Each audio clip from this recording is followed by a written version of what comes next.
Thailand और Cambodia में 12 लोगों की जान चली जाती है। थंबनेल में आपने देख लिया होगा। आप लोग सोच रहे होंगे अचानक ये कॉन्फ्लिक्ट कहां से आया। न्यूज में आप लोगों ने अभी देखा, लेकिन ये कॉन्फ्लिक्ट पिछले 100 साल से भी पुराना है।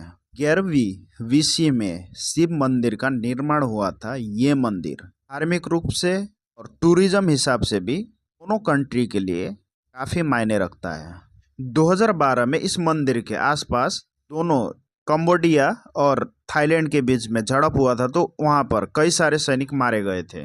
ये मंदिर दोनों देश के बॉर्डर के आसपास ही आता है। इसी वजह से दोनों देश के बीच में बॉर्डर डिस्प्यूट भी देखने को मिलेगा। अब इसमें क्या होता है, दोनों देश के बीच में ये मंदिर टूरिज्म और धार्मिक रूप से काफी इम्पोर्टेंट होने की वजह से दोनों देश एक दूसरे पे ब्लेम लगाते हैं कि ये मंदिर मेरा है, और थाईलैंड कहता है ये मंदिर मेरा है।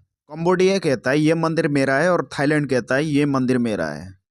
इसी वजह से 2012 में दोनों देश के बीच में झड़प हुआ था, तो उस टाइम पे अंतर्राष्ट्रीय संघ ने इस मुद्दे को अंतर्राष्ट्रीय न्यायालय में ले जाते हैं, और वहां पर डिसाइड होता है कि इस मंदिर को कंबोडिया को दिया जाता है। आप देख सकते हो नक्शे में कंबोडिया थाईलैंड से कई गुना छोटा कंट्री है। थाईलैंड और कंबोडिया को मिलिट्री हिसाब से भी देखोगे तो थाईलैंड कंबोडिया से कई गुना ज्यादा ताकतवर देश है। थाईलैंड की सेना 3,60,000 सेना है। वहां पर थाईलैंड की सेना देखा जाए तो 3,60,000 सेना है। कंबोडिया की सेना 1,70,000। थाईलैंड में F-16 जेट है।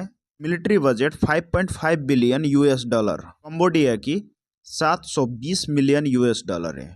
थाईलैंड से कई गुना पीछे कंबोडिया है। पॉपुलेशन के हिसाब से भी देखा जाए थाईलैंड कम से कम 7 करोड़ जनसंख्या है, तो कंबोडिया 2 करोड़ के आसपास है।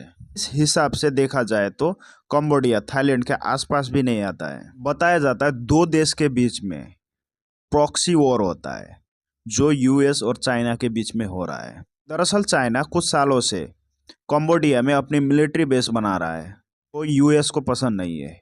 चाइना कंबोडिया को पॉलिटिकली सपोर्ट करता है, तो US थाईलैंड को पॉलिटिकल सपोर्ट करता है। दोनों देश के बीच में, दो बड़े ताकतवर देश के बीच में छोटे देश को पैदा की तरह यूज कर रहे हैं।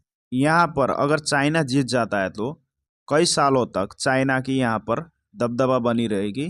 देखते हैं आगे कहाँ तक कॉन्फ्लिक्ट जाती है और चाइना किस हद तक कंबोडिया को सपोर्ट करने में आता है। यूरोप, एशिया, हर जगह छोटे छोटे कॉन्फ्लिक्ट होती जा रही है। आपको लग रहा होगा क्या हो रहा है, एक बार हो रहा है, एक बार एक कोई देश किसी को उठ के मार रहा है, फिर शांत हो रहा है। आपको बता दूं, जब वर्ल्ड वॉर हुआ था तब भी छोटे छोटे कॉन्फ्लिक्ट की वजह से पूरी दुनिया में वर्ल्ड वॉर शुरू हो गया था।